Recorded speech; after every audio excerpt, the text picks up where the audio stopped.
Olá, você do outro lado da tela, seja muito bem-vindo, muito bem-vinda ao canal H Dobrado. Para você que não sabe, eu sou professor de História pós-graduado pela UFBA, eu sou também professor concursado da Prefeitura de Salvador e do Estado da Bahia, do Governo da Bahia. E eu vim aqui para falar com você que está do outro lado da tela sobre dois assuntos. Primeiro, que é comentar as questões de história que foram enfrentadas pelos candidatos no concurso da PM de 2019, no concurso para soldado da PM de 2019.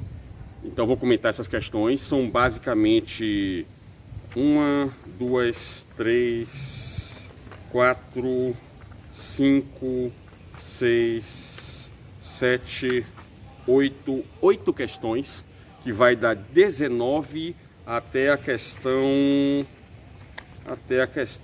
26, tá? Então eu vou comentar uma por uma, né? E além desse tema, né, do concurso da PM de 2019 para soldado, eu também vou comentar, para você que está do outro lado da tela, fazer uma breve análise do que pode rolar no Enem, né, desse ano agora de 2020, tá? Então esses são os dois temas que eu vou tratar aqui. Então interessa a você que fez o concurso da PM, interessa a você que vai prestar o vestibular do Enem esse ano, certo? Com certeza isso aqui termina sendo interessante para você ver essa discussão sobre essas questões. E não só isso, mas eu também vou trazer para você quais são os assuntos que mais caem no Enem. E para você que está do lado da tela, que gosta de história, que é curioso, que gosta de saber as coisas sobre o passado, para você também é um vídeo interessante, certo? É um vídeo de conhecimento também, ok? Então seja bem-vindo, seja bem-vinda. Vamos começar então comentando as questões do concurso para soldado da PM da Bahia de 2019. Bom, a primeira questão, a 19ª questão, é uma questão que ela trata sobre a relação dos índios com os europeus, tá? E nessa questão, é uma questão assim que ela pede para você marcar a alternativa incorreta. A alternativa que mais se aproxima do que seria incorreto, a resposta que eu vou trazer aqui, eu não conferi, não sei se foi essa a resposta que foi dada no resultado, né? Que foi apresentado pelo resultado, mas assim, o que eu cheguei, a minha conclusão é que a resposta incorreta, que pede para marcar incorreta, seria a letra D de dado. E o que é que tornaria essa afirmativa incorreta? O que tornaria essa afirmativa incorreta é que, logo no início da frase, fala-se assim: os primeiros séculos de contato entre brancos e índios revestiram-se de alguma amabilidade. Então, assim, fala em primeiros séculos. Então, trata-se de mais de um século, onde a relação entre o índio e os portugueses seria uma relação amistosa, uma relação amável, né? Então, assim, deixar bem claro que logo no primeiro século do relacionamento dos índios com os portugueses já houve conflito, certo?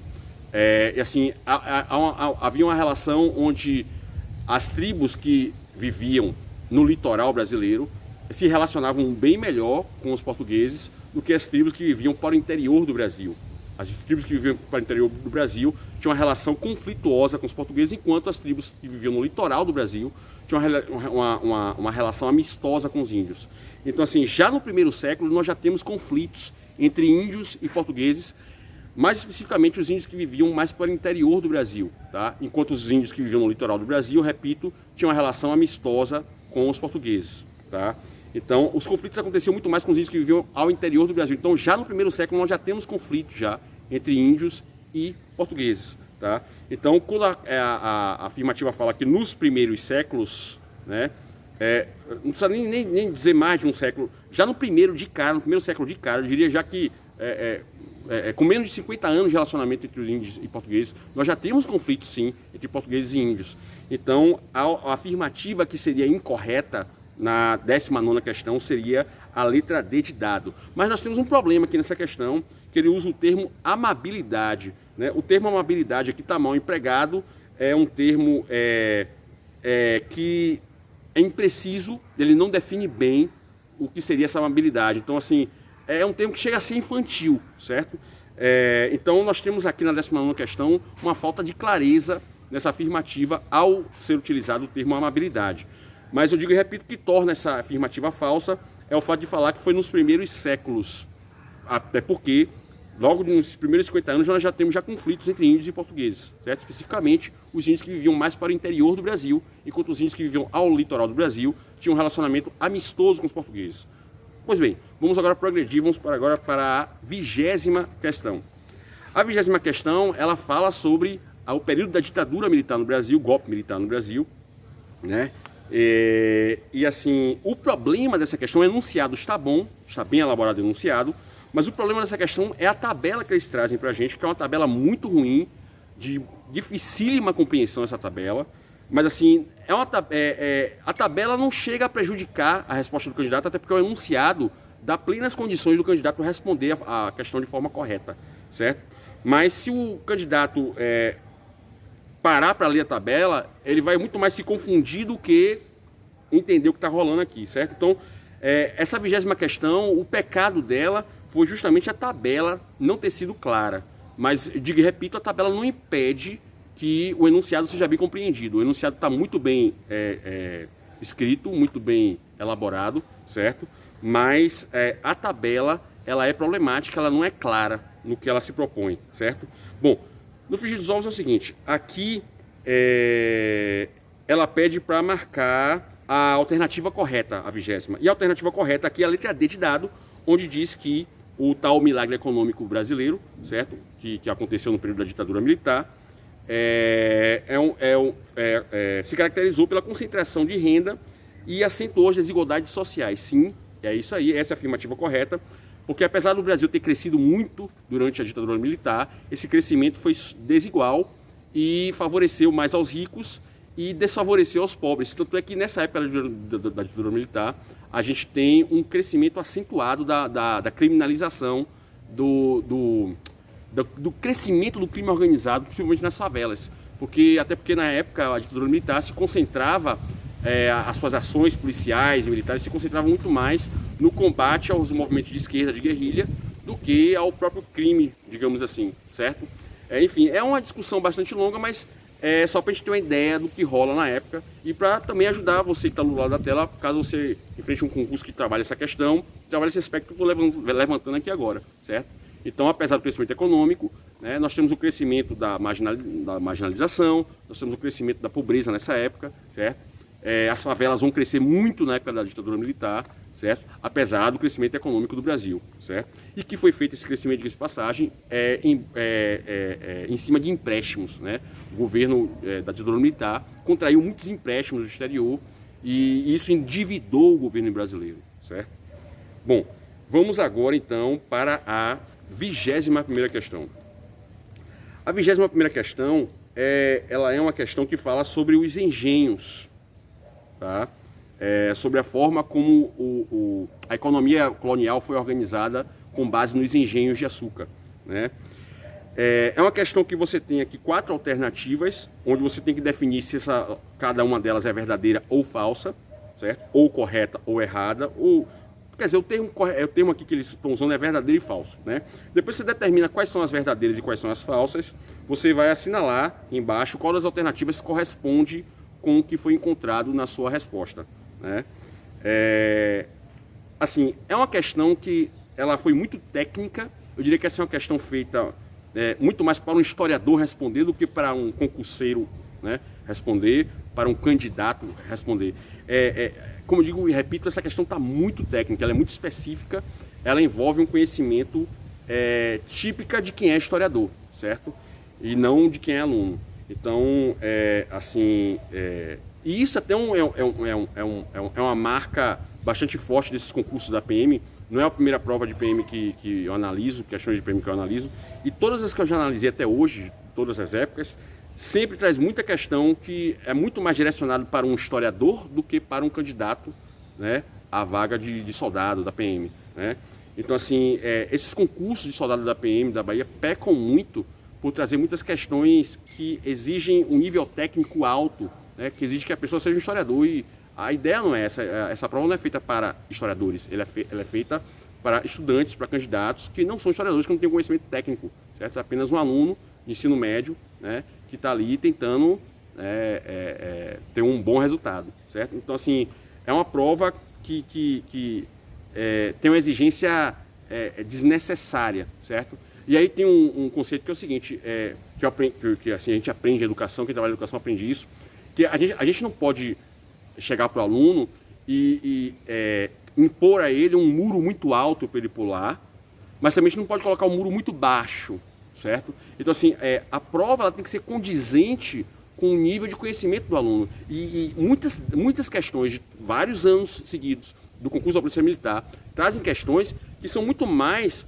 para o público que é profissional da área de história do que para um aluno, certo? Então, assim, não sei até onde o pessoal que elaborou essa prova tem noção disso, mas, assim, é descabido, isso aqui é descabido, não cabe, sabe? Tem que nivelar a prova direcionado para esse tipo de público, certo?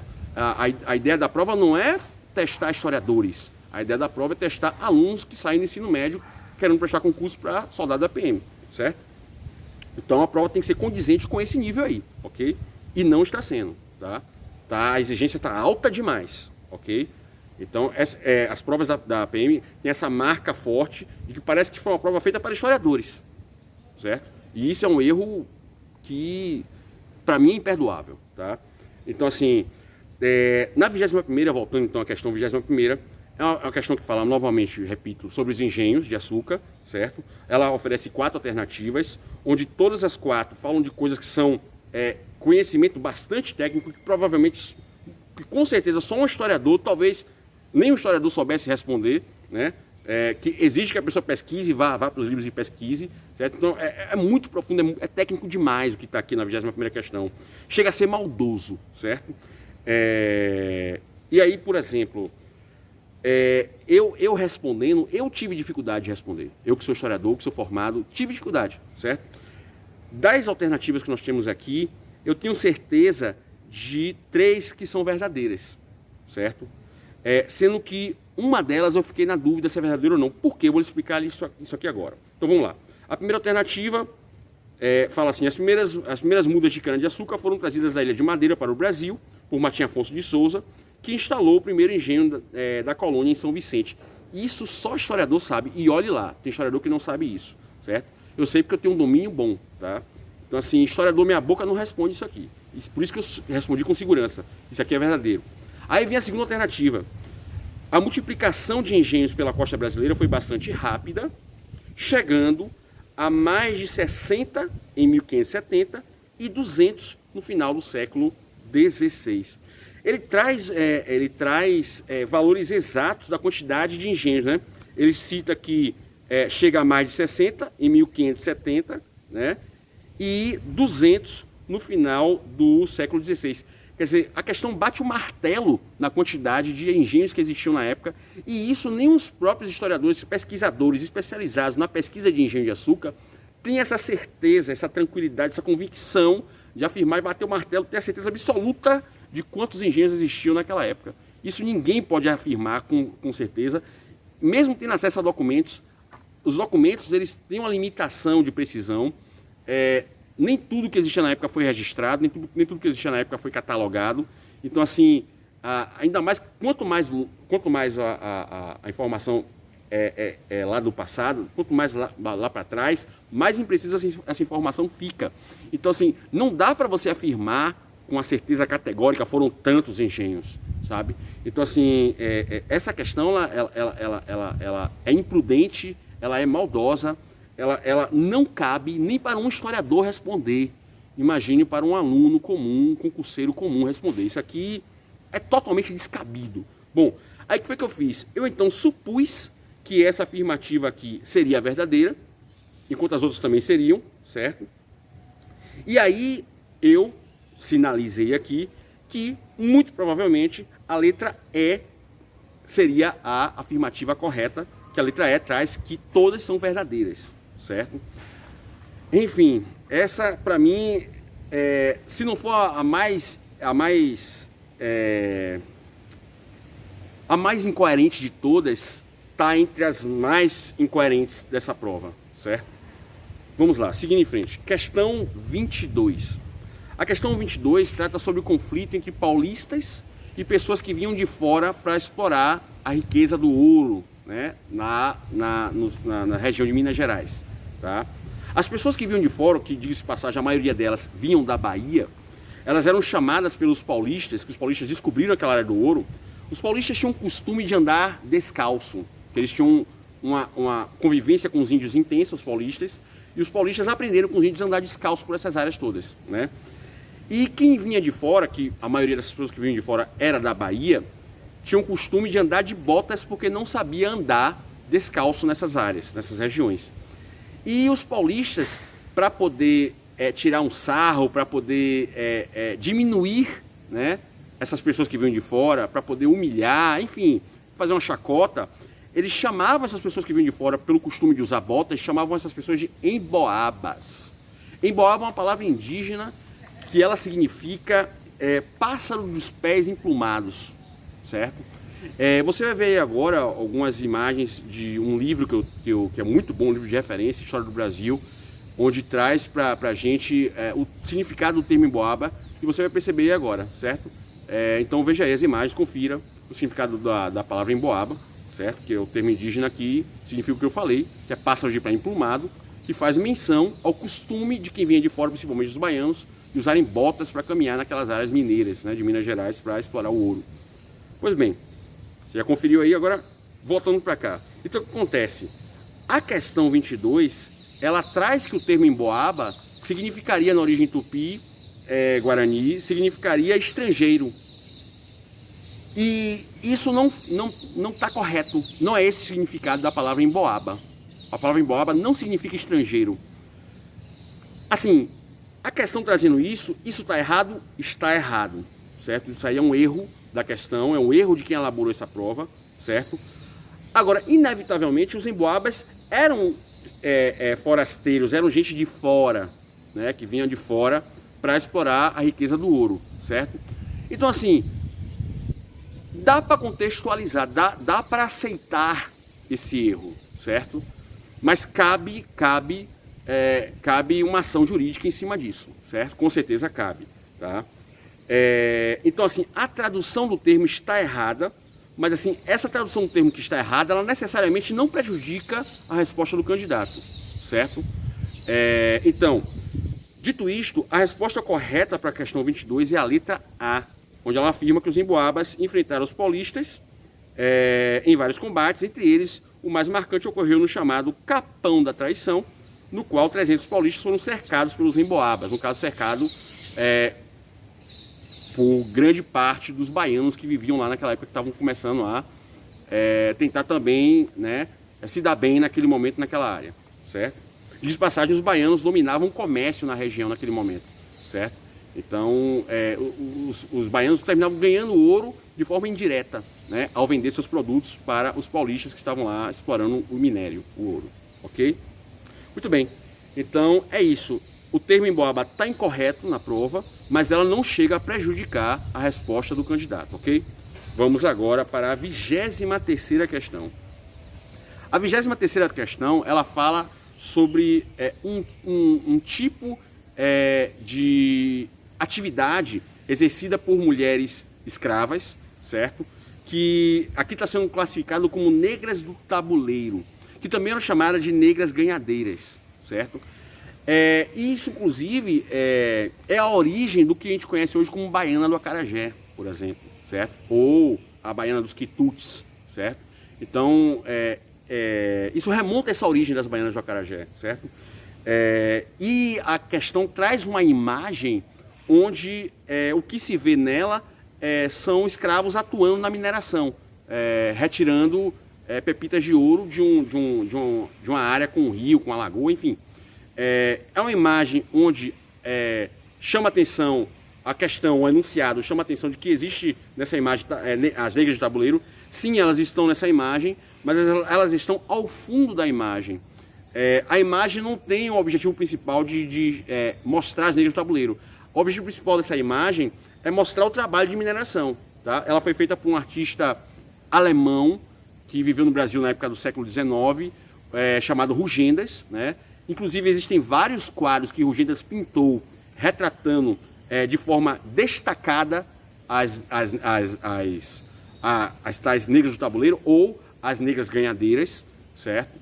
Ele traz de uma forma destacada em vários quadros muito melhores do que esse, certo? Esse quadro não dá para você ver as negras do tabuleiro, não dá para você discriminar quem é que está aqui. Eu vou colocar agora uma imagem para você, primeiro da prova, que está em preto e branco, certo? E agora confira aí a imagem original, colorida do quadro. Eu estou aí destacando em vermelho onde estão as negras ganhadeiras desse quadro que a prova traz para a gente. Veja que até mesmo na versão colorida original do quadro, é difícil de você identificar essas negras ganhadeiras na imagem, certo? Pois bem, agora eu vou trazer para você imagens de outros quadros que o Rugenda fez, o mesmo artista, onde ele mostra exclusivamente as negras ganhadeiras, que esses quadros, esse sim, é que eu defendo que deveriam ter sido usados, já que a questão quer chamar a atenção para as negras ganhadeiras. Então, observe agora esses outros quadros, muito melhores, que trazem um destaque e focado às negras ganhadeiras. Esses quadros, sim, é que deveriam ter sido usados, certo? Enfim, essa questão traz uma imagem que dificulta a vida do concurseiro, dificulta a vida do candidato, certo? E, além disso, as negras ganhadeiras ou as negras do tabuleiro é uma parte do assunto que normalmente os professores não trabalham em sala de aula, certo? Isso é um conhecimento muito específico de historiador, mais uma vez uma questão que exige conhecimento específico de quem é historiador, certo? Normalmente os professores não explicam essa parte da negra ganhadeira para os alunos, certo? Até porque não é o foco, não é o principal, certo? A gente costuma explicar como é que o sistema funciona, né? Como é que a escravidão funcionava, como é que, enfim, né? Como é que o sistema de uma forma geral funcionava. A gente não entra nesse detalhe da negra ganhadeira, dessa função de negra ganhadeira. Isso é um conhecimento específico de quem é historiador e não de quem é aluno, certo? Então, assim, essa questão também ela é técnica, ela exige um conhecimento técnico, não é uma questão dirigida para aluno, é uma questão dirigida para professor de história, para quem é historiador, para quem tem formação em história, certo? Mais uma vez, uma questão que foi cruel, né? Uma questão que foi maldosa, tá? Bom, então essa questão, o que é que ela está pedindo para a gente? Ela apresenta 4 afirmativas, onde em cada uma dessas afirmativas você tem que descobrir qual é a correta e qual é a errada, certo? E aí, em seguida, no final, você vai marcar qual corresponde àquilo que você encontrou, né? Então, a gente tem aqui 3 corretas, que são a afirmativa 1, 2 e 4, e nós temos uma afirmativa errada, que é a terceira, certo? Por que a terceira é uma afirmativa errada? Porque ela fala que essas mulheres, essas ganhadeiras, essas negras de tabuleiro, elas teriam como uma das funções vigiar os trabalhadores da extração do ouro. Não era a função das negras ganhadeiras vigiar o trabalho dos caras, certo? Elas estavam ali para vender o produto delas, certo? Porque os caras ficavam com fome, tinha hora que eles paravam para merendar, comer alguma coisinha, e elas estavam ali para vender esses produtos, certo? Então elas não estavam ali, a função delas não era vigiar o trabalho deles. A função delas era vender os produtos delas, elas queriam ganhar o dinheirinho delas, ok? Então, sendo assim, a resposta correta dessa afirmativa, dessa questão, é a resposta B. Ou seja, apenas as afirmativas 1, 2 e 4 estão corretas. Digo e repito, é uma questão maldosa, é uma questão que exige conhecimento específico de história, tá? Não é o tipo de questão que deveria ter sido dirigida aos candidatos. É uma questão maldosa, ok? Vamos agora para a próxima questão, a 24ª questão.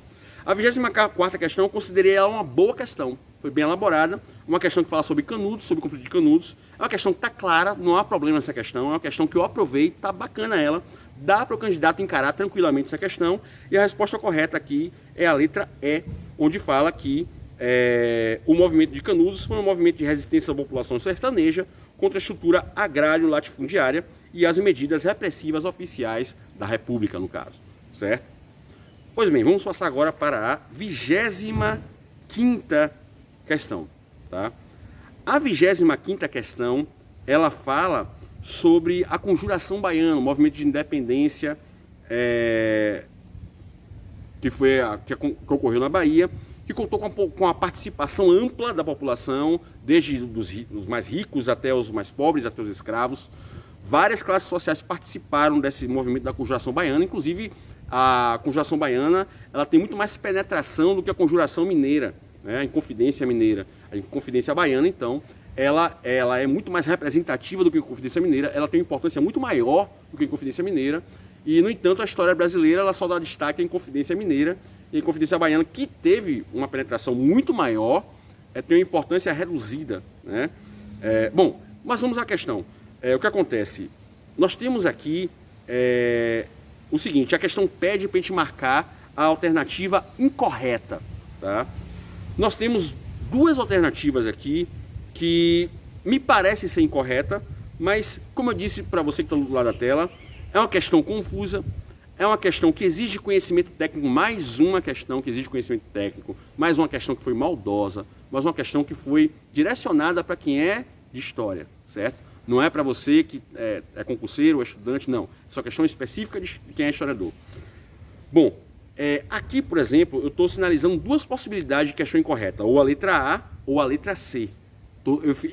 Eu que sou historiador, fiquei na dúvida. Eu não sei qual das duas está errada, tá? Para você ver como a questão está maldosa. Então, na letra A, nós temos que, na afirmativa A, que nós temos dizendo que os documentos de julgamento da época dos conjuradores, né, dos inconfidentes da Bahia, que o Poder Judiciário da época chamou esse movimento de sedição dos mulatos, certo? Isso aqui é um conhecimento que exige que a pessoa mergulhe um pouco no que foi estudado sobre esse movimento. É um termo muito específico. Do que eu estudei até hoje sobre isso, eu não lembro de haver esse termo de sedição dos mulatos, mas não é uma coisa difícil de acreditar, porque, de fato, houve uma participação muito forte de mulatos na Conjuração Baiana, não só de mulatos, mas principalmente de mulatos, certo? Então, assim, não seria nada, não seria uma coisa difícil de acreditar de que nos documentos o Poder Judiciário teria se dirigido a esse movimento como sedição dos mulatos, teria também chamado a Conjuração Baiana de sedição dos mulatos. É uma coisa aceitável, dá para confiar nisso, certo? Mas eu não vou bater o martelo aqui e dizer que isso aqui é verdadeiro, porque é uma coisa que exige confirmação, exige um estudo um pouquinho mais aprofundado, certo? Nesse momento, eu não bato o martelo e dizer que isso aqui está correto, certo? Então, eu sinalizei que a letra A pode ser incorreta, certo? Existe a possibilidade dela ser incorreta. Talvez o Poder Judiciário da época não tenha chamado esse movimento de sedição dos mulatos, certo? Mas eu repito, não é difícil isso ser correto, certo? Existe uma grande chance de realmente eles terem chamado de sedição dos mulatos. E estou sinalizando também a letra C como possível afirmativa incorreta. Por quê?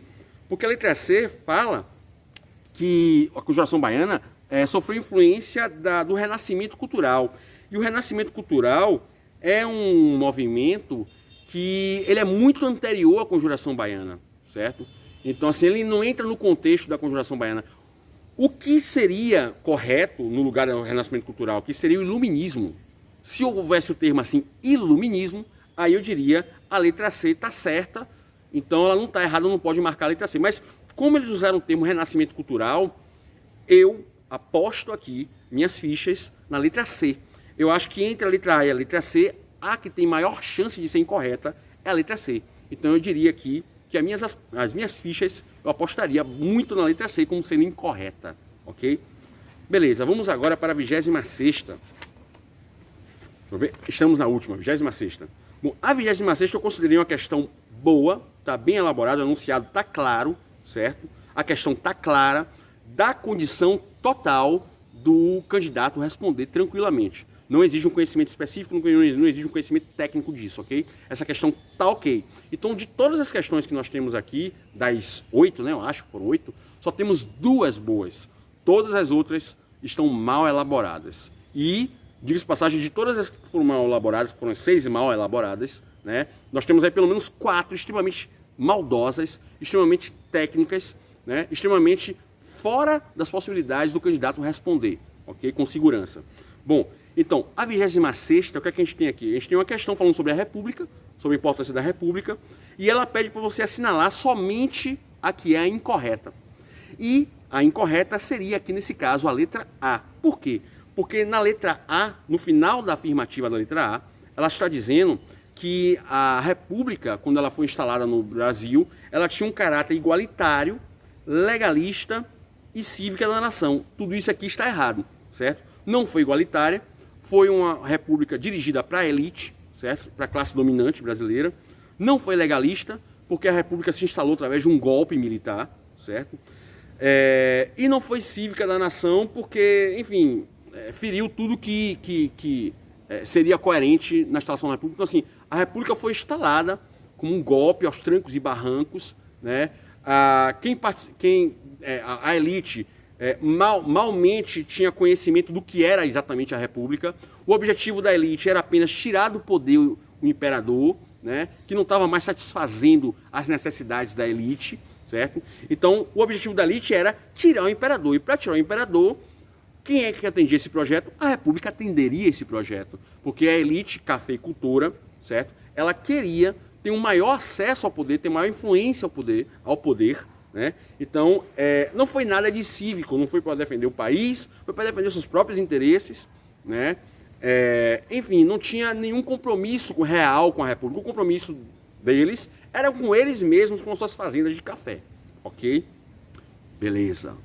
Então, agora nós vamos falar sobre o Enem, tá? O que é que nós temos então sobre o Enem?